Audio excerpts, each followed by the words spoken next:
March was a clear shift. Total sales came in at just over 1,800, down about 12.8% year over year. New listings dropped as well, down roughly 15.2%, but inventory climbed about 4.7% to just under 5,400 units.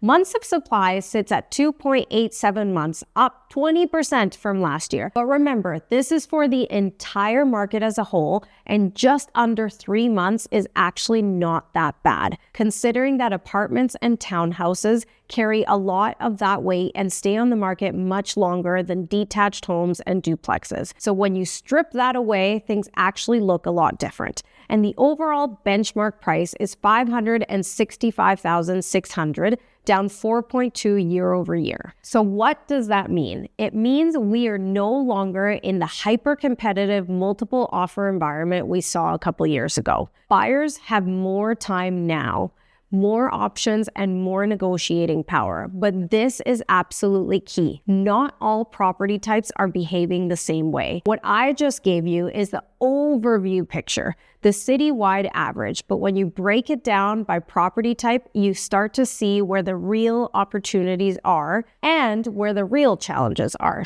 For detached homes, benchmark price was around $741,300.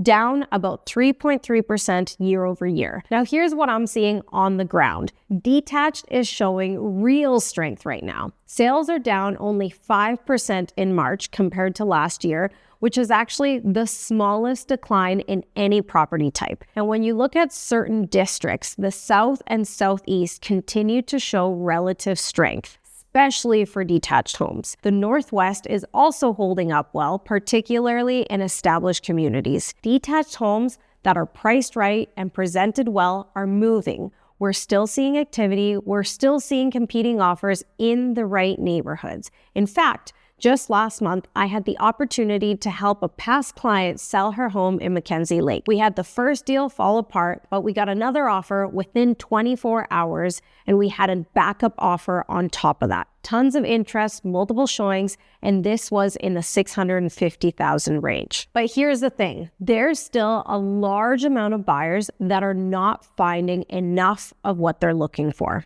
For example, lake communities are really setting the bar right now, and people are looking in all kinds of budgets. We have a large demand for people wanting to get into a starter home in these communities that provide lake access. They're okay with having to do some renovations or accepting things like poly B plumbing as long as they can buy into the community. Then we have people that are looking to upgrade from these communities or upgrade into these communities. So we have people that are looking in the mid 700s to the 900,000 range. Then we have others that are looking for larger homes, say above 2,300 square feet, and are willing to go up into the 9s. And then we have those people that are maybe coming from a just under $1 million home and looking for that forever piece of property, but not necessarily always in the inner city. Lots of times, the luxury market is mostly found in the inner city and the West District, but there's a large amount of buyers that have built their lives in the deep Southeast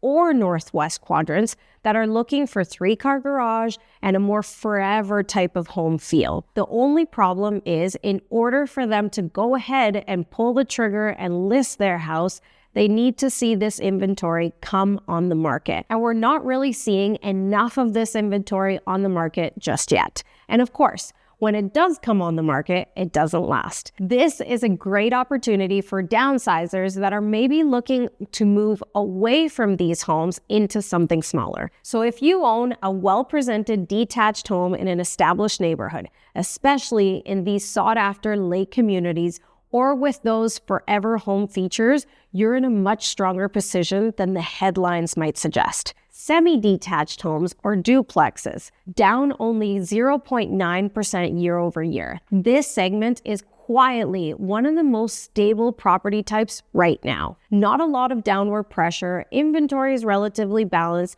and I even saw this firsthand with my own listing in Airdrie, where tons of duplexes are incorrectly priced and have become stale on the market and are not moving. Whereas we listed knowing the data, going in realistically, and pricing accurately. And we were able to get more than one offer in less than 30 days. So if you're thinking about selling a duplex or you're looking to buy one, this is actually a really solid segment on the market right now, as long as you price it right from day one. For townhouses, those were down about 6.2% year over year. This is where things start to soften a little bit more. Buyers have more options. They're taking their time. They're negotiating. Inventory in the townhouse market is up 27% year over year. So there's more supply out there, and that's putting some downward pressure on prices. So if you're selling a townhouse, you need to be realistic about pricing, and you need to make sure your property stands out. Same with apartments. This is one where we need to be really honest. Apartments are down 9.3% year over year with a benchmark price of $300,300. And here's the bigger story. Condo supply in Calgary is sitting just below levels we saw during the 2008 financial crisis. Inventory is up 7% year over year. Months of supply is sitting at 4.77 months. That's almost 5 months, which is the highest of any property type. And the city center has more condo inventory than anywhere else, with over 738 units available in the apartment sector alone. So if you're looking downtown, you have a lot of options right now. The Northeast is also seeing slower absorption, especially in the apartment and townhouse sector. Listings in the apartment sector in the Northeast continue to be slow and move slow to even get showings. So if you're selling an apartment right now, you are competing. You need to be sharp on pricing, you need staging, you need to stand out, and you need to be patient. The patience part is tricky because sometimes you may be doing all the right things and still not getting enough showings to get sold quickly. Having different exit strategies is important. And here's something I just saw. A stat came out yesterday that 73% of agents did not do a single deal in March 2026 in the Calgary market. And this is where it's super important to not just go with a relative or a friend, but to really understand that this market requires expertise, especially if you're selling. Listings at any price point require a higher level of experience. I'm so glad that this last luxury listing that I sold created over 250,000 engagements online, which is equivalent to 1 in 7 Calgarians seeing the video.